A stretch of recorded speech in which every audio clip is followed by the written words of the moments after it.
ओ मालक, मला कामाला घेता का? आपल्या आईची लय तब्येत खराब आहे. हे बाबा, लहान मुलाला काम करायला बंदी आहे आणि मी नसतं कामाला तू जा इथून. ओ मालक, नाही नका म्हणू. ओ आपल्या आईचं लय दुखत आहे. प्लीज मला काम द्या ना. बर बर, तुला जेवढं काम होतं तेवढं कर आणि जाताना आपल्याकडून पैसे घेऊन जाय. धन्यवाद साहेब.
हे बाळा, जाऊ दे ते, इकडे तू.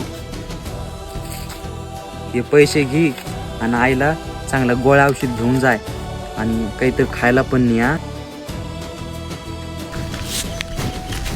खरंच परिस्थिती लय अवघड असती.